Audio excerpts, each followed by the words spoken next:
Hey, you there! Thank you for watching, and welcome to Fortnite Forever. Today I have a 5v5 custom match here on the most amazing Neuroxis map generator.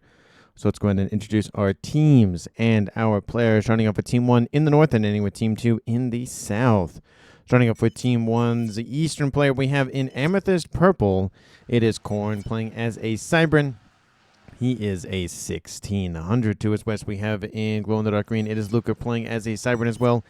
He is a 2000 rated player, the highest rated player on Team 1. To his southwest, we have in Ruby Red, it is Pepe's playing as an Aeon. He is also a 1600. To his northwest, we have in Rust, it is XR playing as a Cybran. He is an 1800 for Team 1. And last but not least, for this side of the map, we have Fur playing as an Aeon. He is a 1500 in Snow White. So for Team 1 side of the map, they only have Cybrans and Aeons for this match. They have 3 Cybrans and 2 Aeons to be specific. Starting with Team 2's western side, we have in Chevy Crimson, it is Pie Guy. He's playing as a Cybran as a 1200. Pie does sound pretty good right about now. To his east, we have in Imperial Gray, it is Yoji playing as a Cybran. He is a 2000 rated player. And to his northeast, we have in Regal Purple, it is Mythologist. He is a Seraphim. I believe the one and only Seraphim of the game. He's playing as a 1300 as well. To his southeast, we have in Emerald Green, it is Trith playing as an Aeon. He is a 2300 rated player, the highest rated player on Team 2 and in the game overall by a couple hundred points of rating, so definitely going to be a high value target for Team 2 to go after. Sorry, for Team 1 to go after. He's on Team 2. And to his east, we have in Orange Color Orange, it is Fong playing as a Cybran as a 1700. So for Team 2 side of the map, they have 3 Cybrans, 1 Aeon, and 1 Seraphim. So the only difference between Team 1 and Team 2 is Team 2 traded out one of the Aeons for a Seraphim, which means there are no UEF players. Sad. Apologies to those loyal to the old Earth Empire. Hopefully you will enjoy the game nonetheless. And for these 10 players on the map, let's take a look at the reclaim situation. Currently sitting at 16,000 mass and reclaim. Makes it 1.6k mass per player. Definitely worth writing home about. Taking a look at where the major clumps are. There's a 750 or so in the direct middle of the map. A couple of 300s, 200s, that sort of thing along the edges of the map. And then there's some mass around the main bases as well for our players to go after, but a decent concentration is in the middle, in that little Stonehenge, half Stonehenge looking thing right there in the middle. Taking a look at the mechs locations for the map as well. We'll take a look at Team 1 side of the map. They have 1, 2, 3 Trimex positions on the front line. They also have a couple of one-offs dotted between that and the main players. There is a Trimex position in the north. A decent amount of mexes in the northeast corner, which I would surmise would probably go to maybe Luker, maybe is who will get most of those. And there is some mexes in the middle line to grab. There's 1, 2, 3, 4 sets of twin mexes, as well as a couple of mexes a little bit further away from the the 50% mark, straight down the middle. So we'll see how much of a contest it will be for those mexes in the middle of the map. But things usually tend to favor one way or the other as the game progresses, as always. Taking a look at where our players are headed off to in this game. We have everybody for Team 2 and Team 1 leaving their main bases, at least by my count. So lovely to see that. We see 1v1 on the eastern edge of the map between Korn and Fong. We have Trith moving north to intercept, looks like Pepe's and Luker, so 2v1 in favor of Team 1 in that line. We do see Mythologist moving towards the middle of the map, and he's going to be assisted by Yoji. He's going to be facing off, they are going to be facing off against XR, so it's a 2v1 advantage in Team 2's direction.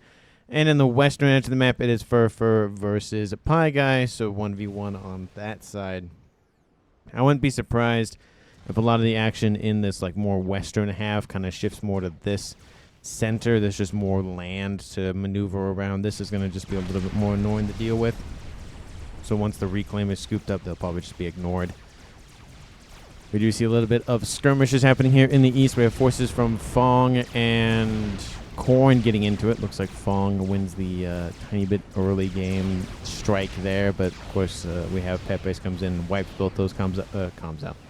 Both those units out quite nicely, so no real issues there in terms of them getting into the back line.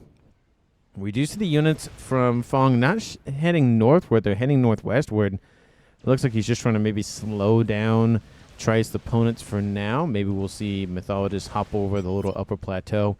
And there is an avenue to the other side of the map on the upper plateau, but again, just like other maps I've made a comment about, this is a very narrow neck of environment, and Team 1, T2, maybe even some T3 groups can get there pretty easily. Once you get to T4, it's not really viable, and then you have to send it up the plateau and then all the way up or all the way down depending on the direction, and then you're in territory. But the one benefit though of sending it down the middle is that there's a main base right at the end of it, so there is an almost immediate benefit, but a lot of times that just becomes too much of a hassle to deal with in terms of getting through that little narrow neck, and it's just more of a mass dump than anything else. Eastern side gun starter here for Fong. Getting that upgrade nice and expanded upon. We do see still no Combi-Com action yet, but we do see a gun started for his opponent of Corn. So both the players on the eastern edge going for the same upgrades roughly at the same time. Gun started for Mythologist in the middle. And I would not be surprised to see somebody on Team 1 go for gun here shortly. Again, it is a 2v1 advantage towards the eastern side of the map, so we have to be aware of that. We do see Trieth has gifted over these mexes to Yoji. I wonder what that's about. I don't know if it's a number thing wise. I have no idea. They are Cybran, so maybe... No, Yoji built them himself, maybe. That just kind of seems weird that they're not Trites because they're right there, but who knows. Gun is almost done for Corn. Gun is done for Fong, and gun is still progressing here for Mythologist. Looks like maybe... Air player? It looks like air player for Trite, interestingly enough. I thought that'd be more of a Yoji thing because he's a little bit more secluded. But that'll be at least one player for Team 2 in air. Team 1 has T2 Air Tech online, and I think that's the only one I see so far, so 1v1 in air. And are you going to make land units or something says try talking to... Oh, probably talking to Yoji because he took the mexes. But no, T2 Air... also online for Yoji, so maybe it is 2 air players. Interesting. So there's conversation between those two about who's actually going for air and whatnot. So maybe we'll see 2 air players for Team 2. Maybe we won't, but definitely would favor Team 1 on the land side of things on the eastern side, and we do see land facility has been started, so maybe reinforcements will arrive, but I think they're a little bit too late at this point. Gun started on the west for both Pie Guy and for Furfur. Furfur going for range first, and then I would assume speed after that. Mythologist is done with his gun upgrade, and now Stealth started for Corn on the eastern side. Again, Fong is also Cybran, so no hit point advantages, no upgrade advantages in terms of Stealth or Nano or not having Nano or whatever the case may be. So it's just a Cybran v Cybran affair there. We do see that Team 1 probably has spotted the comm of Mythologist's gun at this point. We do see some forces here for Pepe's, coincidentally enough.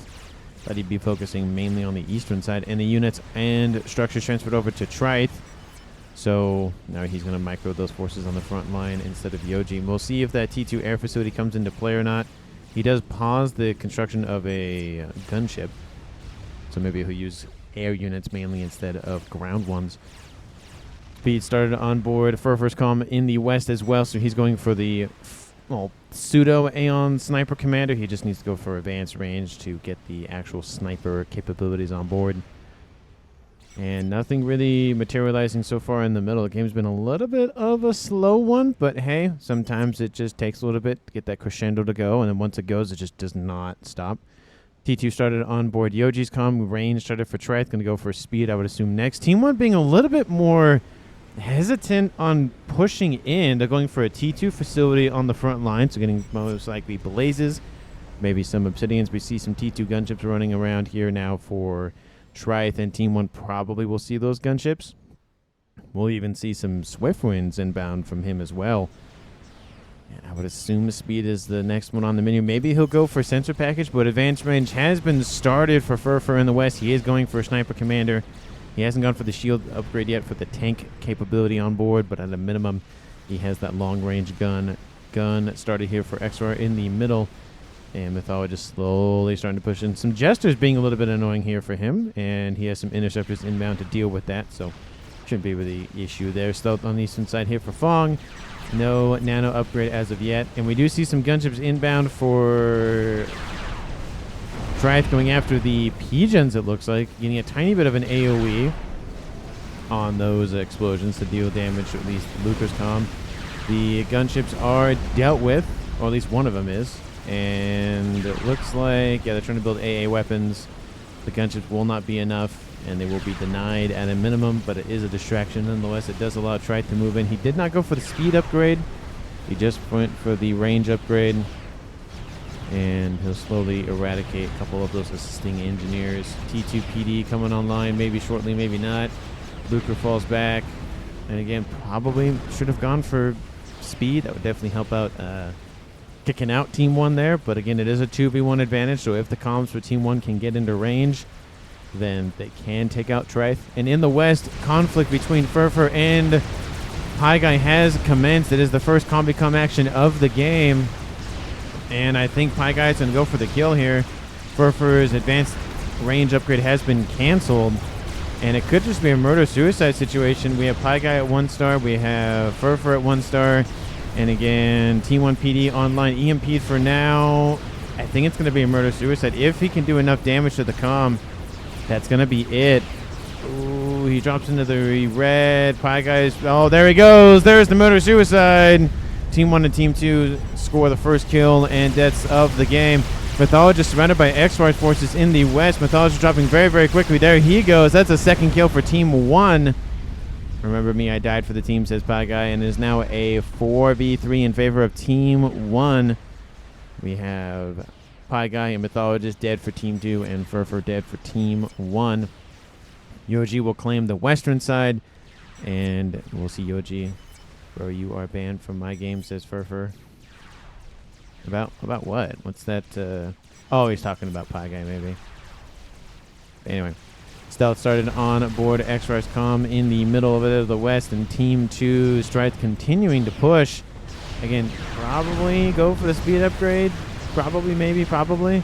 We have some Swift runs just ripping apart a couple of ASFs from Team 1. That's never fun, but the ASFs do come in force here shortly, so those should even the odds and favor Team 1 here. Pepe is being driven back. He's actually taking a lot of damage. He's below 2,700 hit points, and Team 1 is fleeing. Nano repair almost done on board Fong's comm. He's just going to sit there and hang out. Also, I underestimated how much stuff you had and was in too far to back out. Yeah, that does happen sometimes. I think the Team 1 PD definitely helped out a lot for keeping it a draw over there to the west. I think the PDs not being there definitely would have favored Pie Guy. I do think maybe there would have been a possibility of just some gunships coming in and trying to snipe the comm after the fact, but maybe would have given him just barely enough time. Maybe, I don't know. Let me know down in the comments if that would... yeah, because that one was alive. I don't know if that one was finished or not, but that one definitely helped out a ton. Getting the comm kill and denying the reclaim. Yeah, that's true. Nano repair almost done for X-Rush comm in the middle.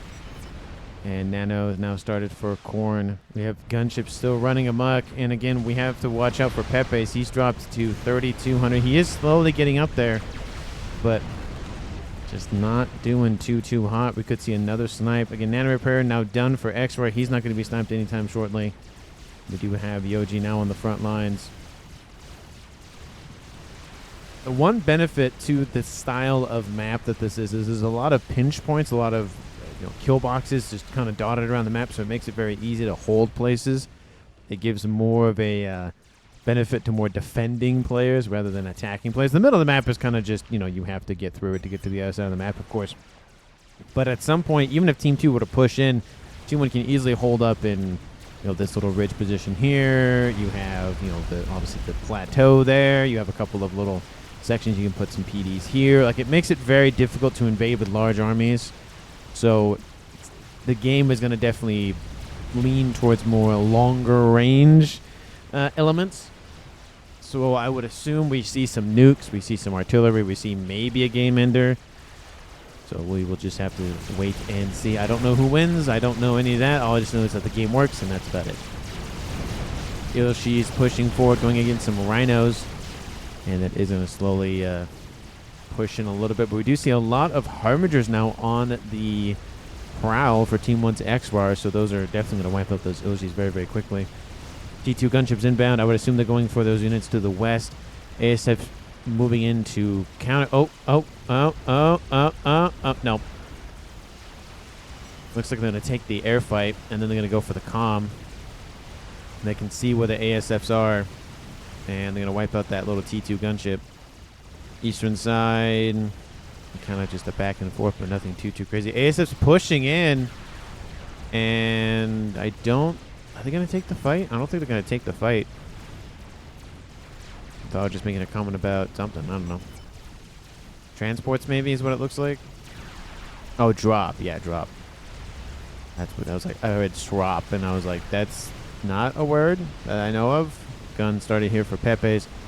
And there's the air fight. Gunship's going to go after T2 mexes, it looks like. Almost one-tap that one. I think they need 2 more, I believe.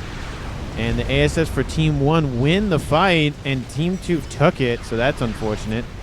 And those gunships will be wiped out. I don't think they'll get that T2 mex. There it goes. They did get one, but not a whole lot. Yoji says build AA.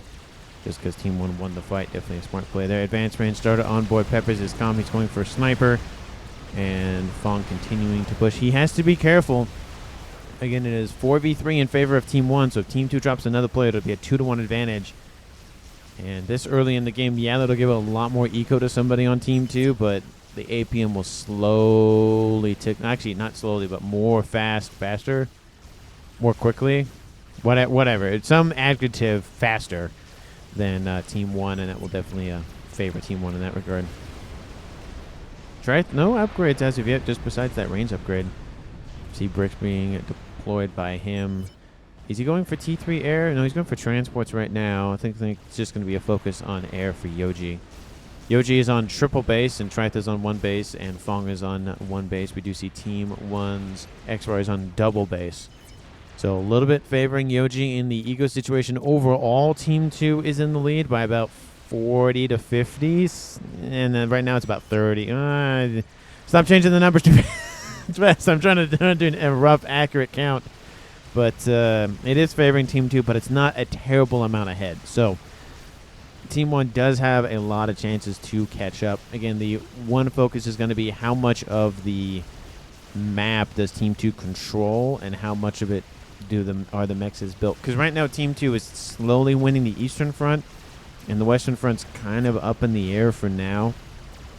So we'll see how much of the mexes both teams have by 25, 30 minutes.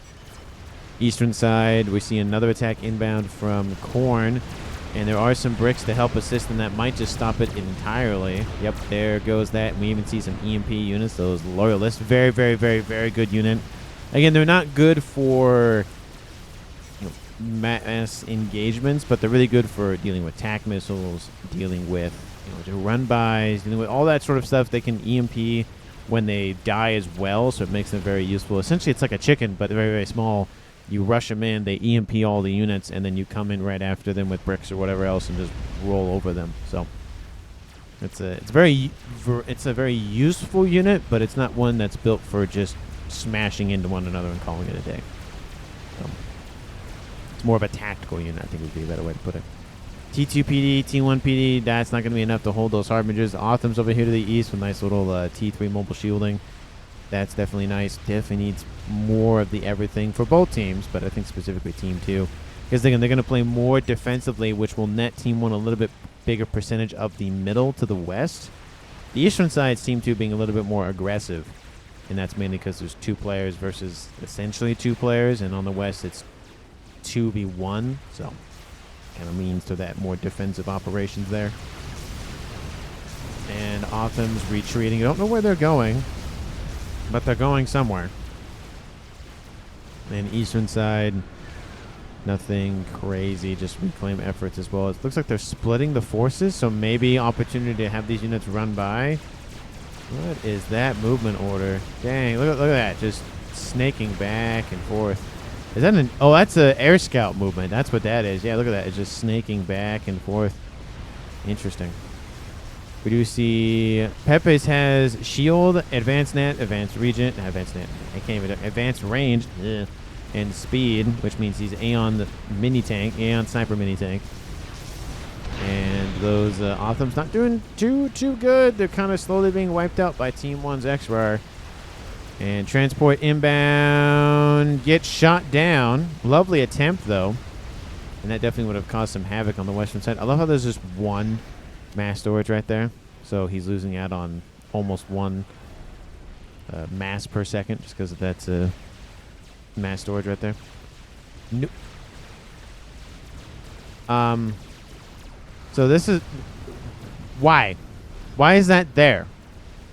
Please explain.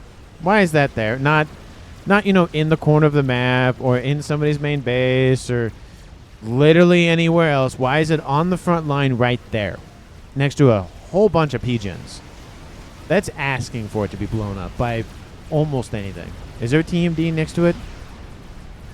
There's one TMD that I can see. Two TMDs that I can see.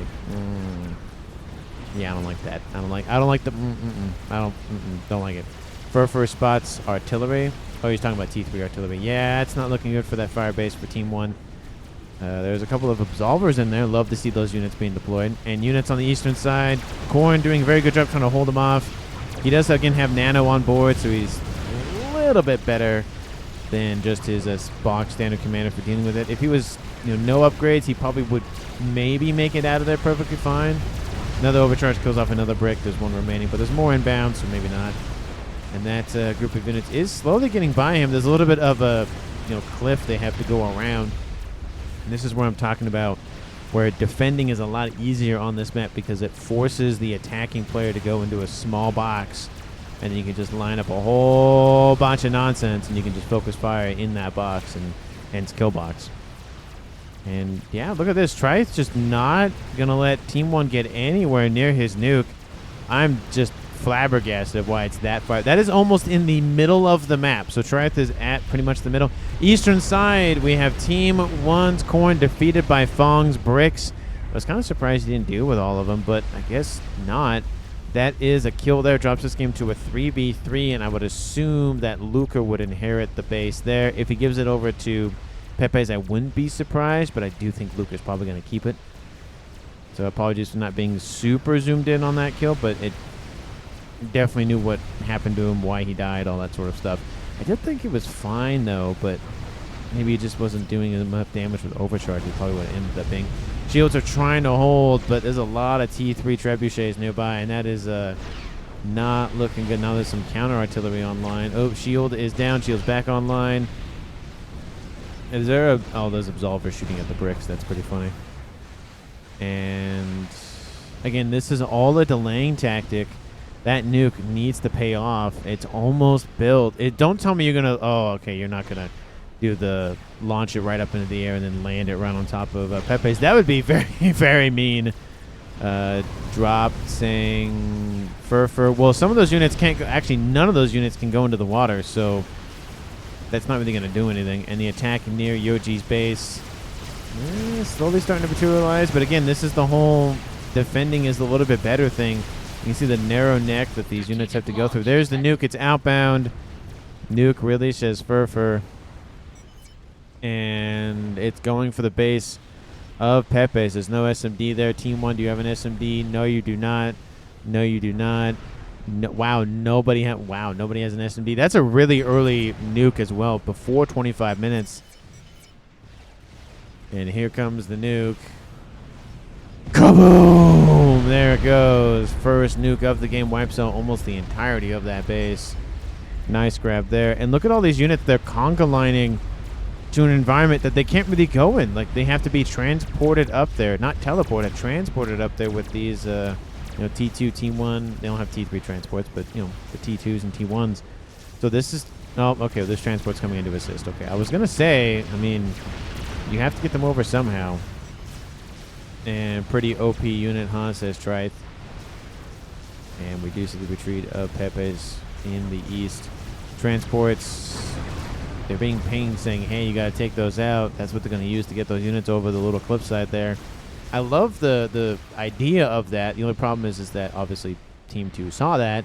Also, you probably should have the staging area back here and then launch the transports over to here. And what it also does is it focuses the ASFs over here to deal with the transports and does allow for Team 1 to use the ASFs or anything else somewhere else without really fearing the ASF for now. Because the ASF is a small enough group to where, yeah, it might make sense to split them up, but if you do, it makes an air fight less likely to happen and win and all that stuff. So you really keep them together. Monkey done for Yoji. And there's a lot of ASFs dying to just the AA in the area. Try finishes and experimental. He has jeez. He built a mega next to a nuke and called it a day. This is his main. This is no longer his like secondary base. This is his main base. This is his secondary base. He has a fire base in the back line. Man, that is incredible. And this is originally was Yoji's too. And he's Aeon and he's using all Cybern tech. He's like, nah, I don't care. I'll use Cybern tech. It's fine. At least I know how he got the Cybern tech, and not that one game that I casted with Willow where he had Aeon tech for the entirety of the match, and I could not figure out how he got it. And then it took me till making the thumbnail to figure out, oh, that's how he got it. He got it super early, and I actually did see that, and I was just blind like I normally am. And gunships coming in to deal with a couple of mexes for Yoji. Team 2 barely behind Team 1. This will help Team 1 out, of course, catching up, especially with the nuke killing off the base for Pepe's. We have Trieth at 500 and XR at 500 as well, with everybody else below that. We do have an honorable mention, Luker at 430. So that's just, double base, that sort of thing. Megalith is charging forward. Team 1 doesn't really have any defenders besides a Colossus. They have a second one being built behind that little mountain there. And attack in the west once again, but again, it's not really going to go anywhere. It does look like units are finally transported up there, and some of the mexes are going to be taken out. Not all of them, but a decent portion of them are gone. And not too bad.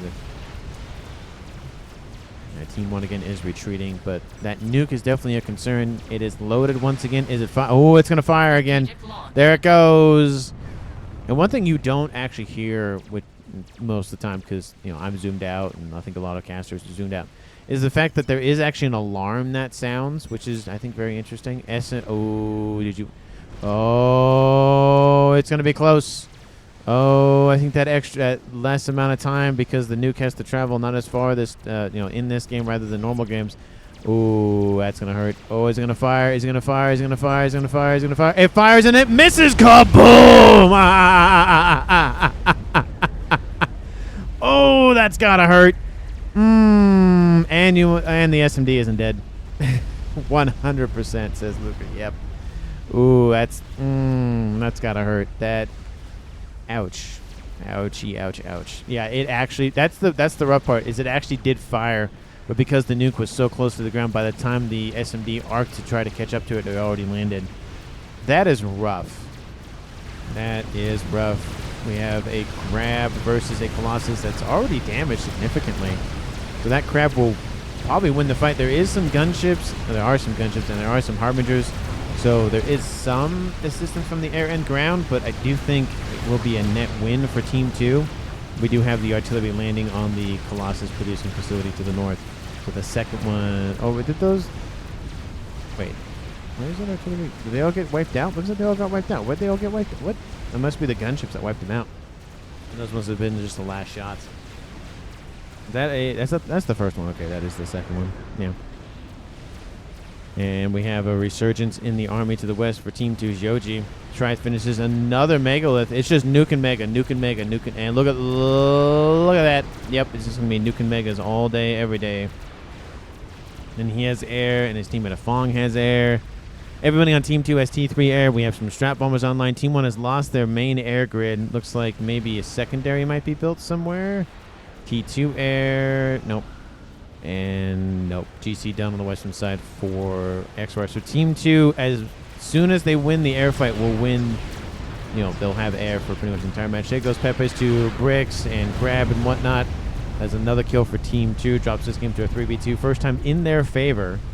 at 29 minutes. Let me know down in the comments who you think is going to currently win this game. Of course, if you haven't done so already, please like the video and subscribe to the channel. As always, thank you so much for watching. I always appreciate all the likes, all the comments, all the watches, all the everything. Thank you so much. I'll be a little bit late to the party in terms of doing the halftime show report nonsense thingamajig. So apologies for that. I kind of got distracted with watching Nukes and all that stuff. So again, thanks so much for watching. I really do appreciate it. And let me and YouTube know that you care about these videos by doing all those YouTube things that YouTube loves to see. And watch this Colossus just absolutely destroy this little monkey lord over here. And I think Yoji is maybe distracted or something because the monkey lord's not moving. And that's a dead monkey lord. And again, the ASF from Team 1 trying to do as much damage as they can before Team 2 wins air outright. And also distracted Yoji as well. I wonder if they know where the nuke is. Oh, they know where it is. Okay, so it's not a surprise. No, that nuke is almost 129,000 mass with that nuke. That's 2 nukes, I believe. Done very well for itself. And SMD to the north. Nope, that doesn't exist. There is an SMD. It is loaded. There is an SMD. It is not loaded. So this would probably be the next target of the nuke for Trith. And then after that, essentially the entire eastern side is gone. Strap bombers inbound, taking out T3 mexes, just really driving home the point that Team 1 just does not have any power or sway on the eastern front. We do see a huge group of forces massing on the western front. They're massing their Solist. And the attack is inbound. Team 1 has to take it. They're kind of forced to at this point. They know they've lost air. They know the eastern front is dying, and it's only a matter of time before all that shifts westward. So if they can take out as much as they can on the west, they could make it an even rough game. But look at the mega conga line going on. Strategic launch detected. Another nuke outbound, and did it go to where I thought it was going to go? No, it doesn't go where I thought it was going to go. It's going to go for... Oh, the SMD is down. Yeah, that doesn't help. So there's that. Mega conflict over there to the east. GC wiping out the rest of the base. I'm going to split things just so I can focus on a few different elements. I'll go north to watch the explosion, but the GC runs over that base once belonging to, I think, Mythologist owned that base. And here comes the nuke. Let me zoom in on the fight a little bit. There goes that mega, the first one that was built. Kaboom! There it goes. Another successful nuke landing for Team 2's Trith. And we have Team 1 Jesters being deployed to deal with a Colossus. Is the Colossus... Oh, it's losing hit points faster than it can regen. Okay, that's what I thought. And this force in the east, not going to really do that much. But again, Team 2's Trith focusing on nukes and megas almost solely.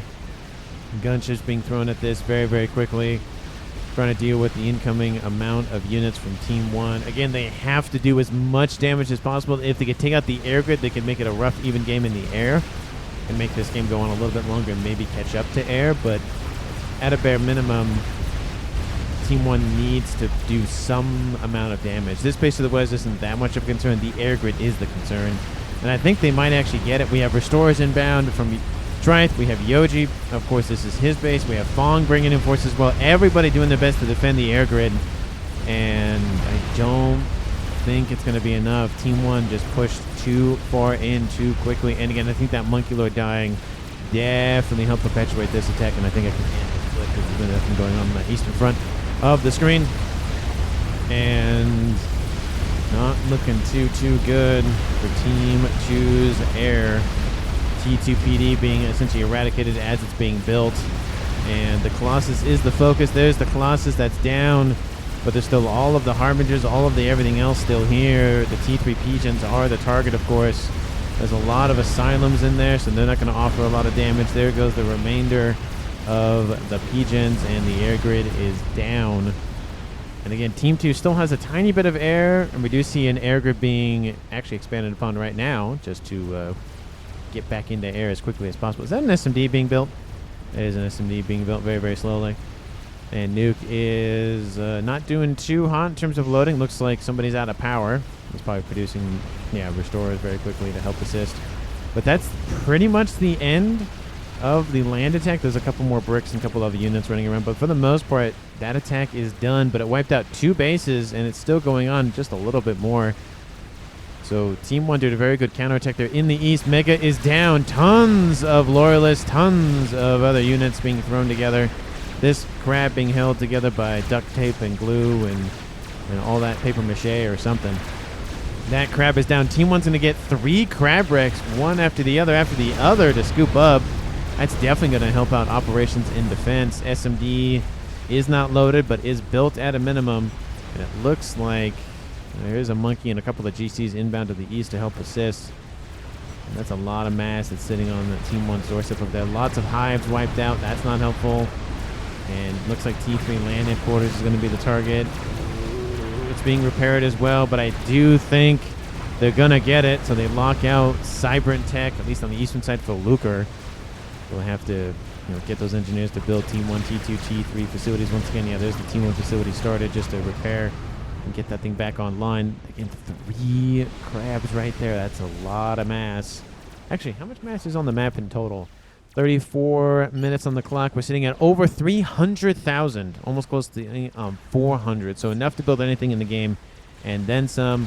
Monkey and crab hanging out, just shooting the breeze, hanging out, just swapping war stories or whatever.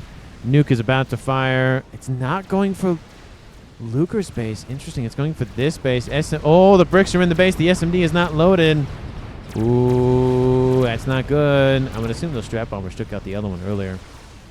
I'm surprised that this one is being left alive. The gunship's going after the Colossus, and there goes the nuke. It's going to land in that base, and it's going to hurt. Brick's trying to make sure that the attack goes off well. P-Gen kills off a chunk of PD.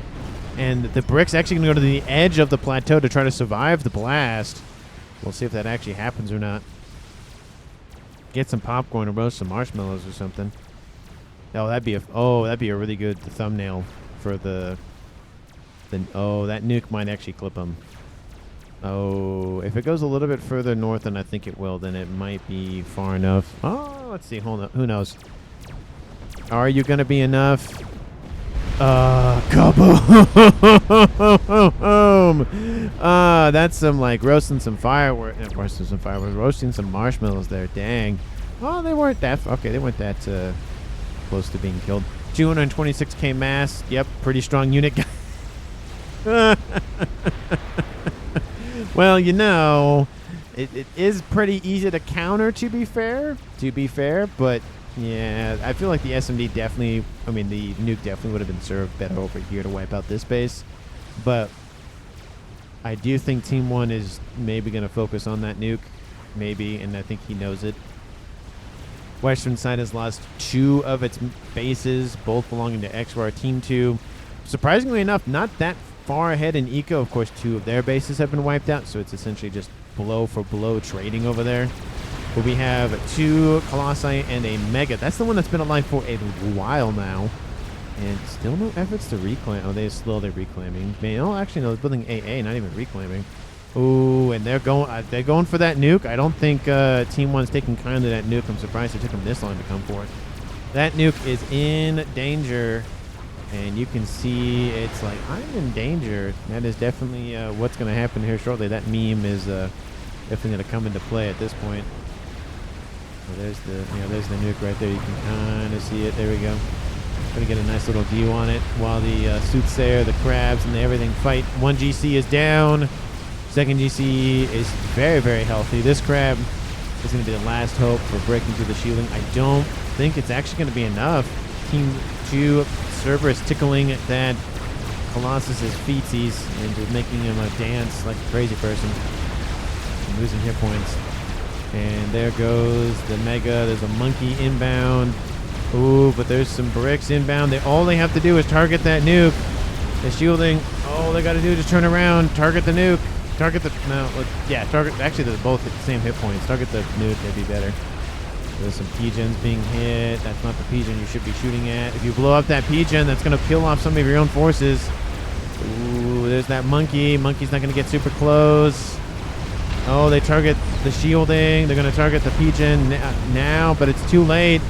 And it's going to be reclaimed anyways. Unfortunate. There was a possibility of killing off that nuke launcher, but no. And that western base is now essentially gone. And I think the game is just going to slowly favor Team 2. Are there any big surprises in store for Team 1 besides just that nuke that's been firing all day? No? Okay, it's just the nuke. Okay. Kind of what I figured, but, you know, you never know. 4G, that is a lot of firepower. There are 3 megas now, and there's more of them online, coming online all the time. Shields being rebuilt. How is this still going, says Trite? I have no idea. I will agree with that. Again, a nuke that wiped out 1, 2, 3, 4 main bases. Is this how cooked we've been without the nuke? He's like, oof. Yeah. Well, the western side, to be fair, yeah, definitely got singed. Again, luckily not all the bases for Yoji were wiped out, but 2 of the 3 of them were. So that definitely doesn't help the eco situation. And again, we're still below 2K mass at 39 minutes. So a lot of mass extractors and fabricators and all that stuff have been wiped out consistently throughout the game. Luker just spamming Colossi at this point. The only problem with that, of course, is that there's that. Where's that? Oh, it's going for... Oh, it's loaded. So the first nuke is going to be denied. 39 minutes. Well, they don't have 5 GCs. They have 6, technically. Here comes the nuke sailing overhead, having a fun time. And there goes the SMD right now. And there it goes. And 5 GC probably is going to be enough. And the Megas are like, nope, go home now. This is where that nuke being that far, that close to the middle is starting to bite him in the butt a little bit. And another Mega stands up. So it's 4v5. And they are inbound. Protect the nuke at all costs is what he's thinking. There's even going to be a Mega that goes along the western little mountain ridge thingamajiggy. And that is not great. But all the GCs, all but the one. Oh, that one's, yep, there goes one. That's a lot of firepower to shoot through, though. You got to focus on this one. This one's on a mission. You got to focus on it. That one's on a mission. That's number 2 dead. Oh, he's going for it. That nuke is dead. 228,000 mass, and it's going to come to an end. Oh, yeah, he knows. Is it too late? Oh, it's going to blow up. Got to reclaim it. No. Oh, there it goes. The nuke is dead. The nuke is dead. It is unfortunate. Colossus gets a little bit of accuracy at the last moment. One of the Megas is now down, but Team 1's lost 4 GCs. Kind of pays them back a little bit for the Megas that were dropped off earlier. Unfortunate for Team 2. They lose the nuke that was very far forward, but it did do a lot of work, to be fair. We have some gunships running around. We have Monkeyloids. We have Monkeyloids and Crab and GC over here to the west. This Monkeyloid just does not know how to walk around that that Mega to save its life. Teleporter started on board Luker's comm. We have all 3 players for Team 2 in the main water source over here to the southeast. Definitely a smart play there, just to make sure they don't get sniped, which is most likely going to happen. And I would assume all of this reclaim going to funnel into the nuke. No SMD. They're going to go for that immediately. And I'm kind of surprised the team wouldn't go for nuke either. But, you never know. They were focused on probably more land defense at the time.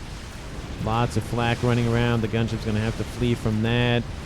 And we have a Mega trying to retreat to catch up with this Mega. There's 2 other Monkeyloids inbound with the new Mega behind it. And that will probably favor Team 1's engagement. And 4 Megas running around, Mega and GC over here on the eastern side. And lots more ASFs. Team 1 has not reinvested in air. They just have land and AA. That is it. Team 2 reinvested into air. We even see... Actually, Yoji actually just did not focus on air, going for land. Just Megas and bricks and all of the good cyberning goodness. Another Monkeyloid dead. There's 2 experimentals left in the middle of the map. But Monkeyloid in the base.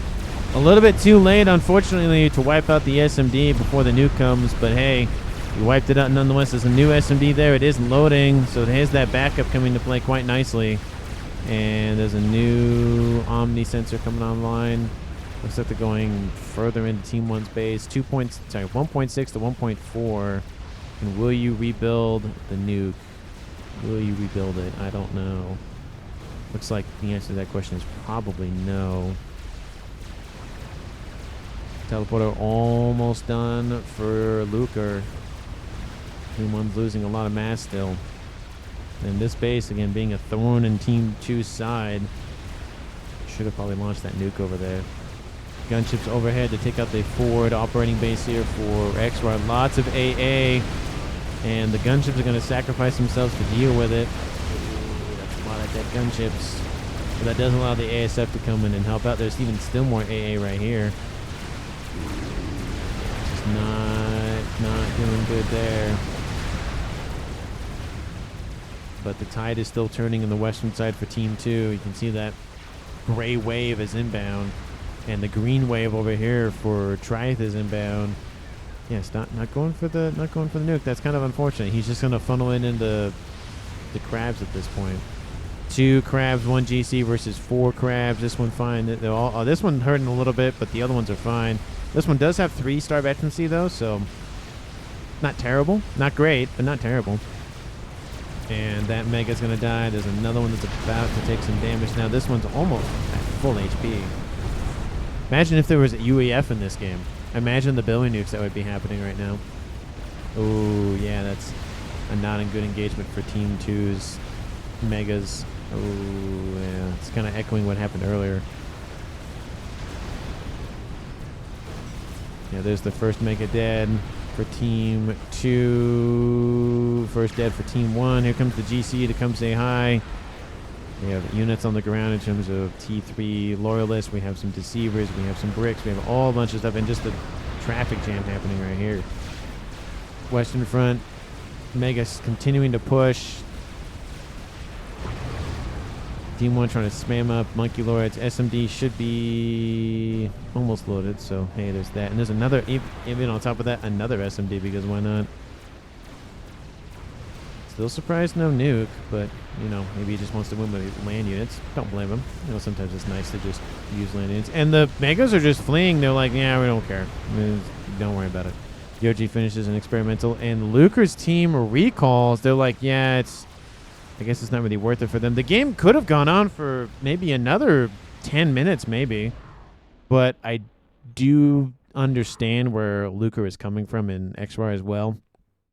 There's really not a lot more online, especially this western side. You can see there's a Mega and a Monkey that just got built, but there's a, you know, essentially newly minted Mega. So that fight's going to win, and then it's going to push here. We have 1 GC back here. Yes, the Mega's fled, and there's a new one built over here, so this would be the last bastion for Team 1. But at some point, I would assume maybe that Triath would build something, maybe a new nuke or something. You know, Team 2's had air for a very long time. Look at the Mega conga line. There's 4 of them over here. So it was just going to be how fast can one team produce experimentals, and Team 2 was going to outproduce Team 1, and it was just not going to work. But I do feel like the game could have gone on for maybe another 5 minutes just to confirm. But the likelihood that Team 1 was going to win that was really low, especially because they weren't building anything else. It was only just countering Team 2, and if Team 2 went for a nuke, that would have been essentially it. Or artillery, or literally something else.